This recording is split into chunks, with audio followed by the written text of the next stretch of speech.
ক্যাডারে ক্যাডারে বৈষম্য আছে, inter cadre বৈষম্য আছে, কিন্তু আরেকটা জায়গায় বৈষম্য আছে এবং এটা দিনে দিনে চরম আকার ধারণ করছে। আগে এতটা আমরা বুঝতে পারতাম না। সেটা হলো সম্মানের বৈষম্য। আমরা জুলাই আগস্টের যে আন্দোলন হয়েছে, সেই আন্দোলনটা ছিল কোটা সংস্কারের আন্দোলন, কোটা থাকবে না। এইটা শেষ পর্যায়ে হয়েছে কি, এই আন্দোলনটা শেষ পর্যায়ে এসে কথা বলার স্বাধীনতাতে পরিণত হয়েছিল এবং এর জন্যই আমরা আমাদের আমাদের সন্তানেরা রক্ত ঝরাইছে। আজকে এসে আমরা কি দেখছি, কথা বলার জন্য আমাদের বন্ধুদের, আমাদের সহকর্মীদের হেনস্থা করা হচ্ছে। এটা কেন হচ্ছে?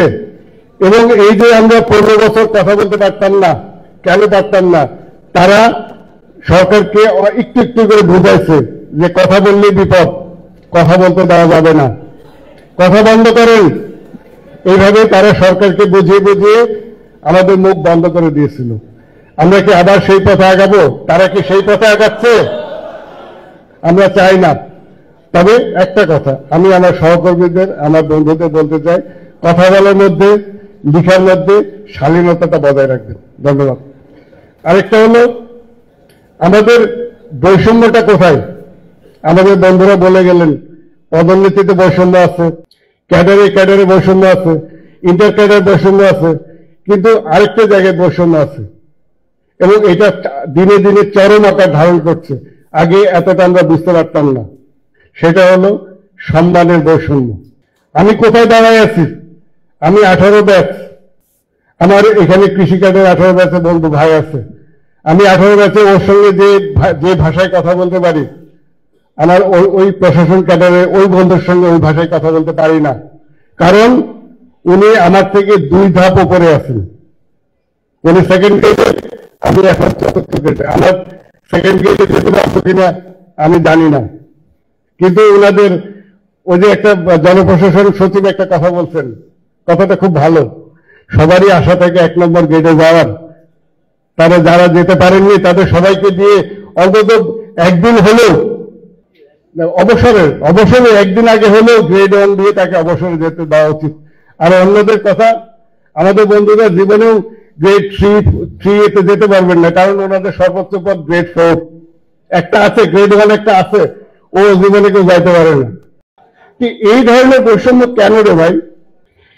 আমরা এই সময়, সেদিন আমরা একটা কলেজে গেছিলাম দাওয়াত দিতে, কথা বলতে, প্রিন্সিপাল মহোদয় কেঁদে দিলেন এই অসম্মানের কথা বলে। কারণ উনি একটা বিষয় নিয়ে মন্ত্রণালয়ে গেছেন, একজন যুগ্ম সচিব কত 24 ব্যাচ পর্যন্ত যুগ্ম সচিব হয়ে গেছে, 22 ব্যাচ জুনিয়র যুগ্ম সচিব যিনি প্রিন্সিপাল, উনি খুব সম্ভব 14 ব্যাচ।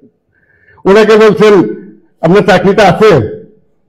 কি পরিমাণ অসম্মানিত হয়েছেন উনি। আমাদের সঙ্গে কথা বলতে বলতে ওনার চোখে পানি চলে এসেছিল। উনি সেই স্মৃতি রোমন্থন করতে গিয়ে চোখে পানি চলে। এইরকম অসম্মান আমাদের প্রতি মুহূর্তে হতে হচ্ছে।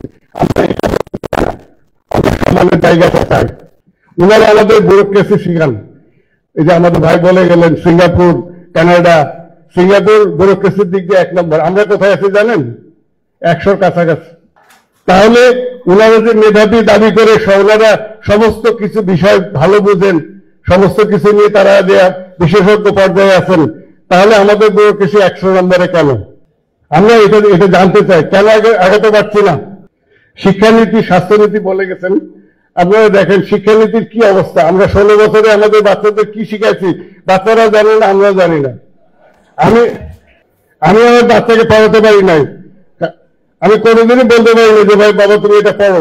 কিন্তু বাবা কি পড়বো? বই লেখা আছে, কি বলে যেন একটা নতুন শব্দ, সৃজনশীল। ও জিনিস ভাই আমি এই পর্যন্ত বুঝি নাই। আমাদের শিক্ষক মহোদয়রা বুঝেন কিনা আমি জানি না। শিক্ষক মহোদয়রা যে জিনিসটা দেখেন, আমরা যারা নীতি নির্ধারণ করেন তারা কি চিন্তা নিয়ে নীতি নির্ধারণ করেন জানি না। কারণ যে সৃজনশীলটা খুব ভালো জিনিস, এটা খারাপ জিনিস না, খারাপ জিনিস বলছি না, কিন্তু এটা বাস্তবায়ন করার জন্য যে অবকাঠামোর দরকার, সেটা ঢাকা স্কুল ছাড়া সারা দেশের কোথাও নাই।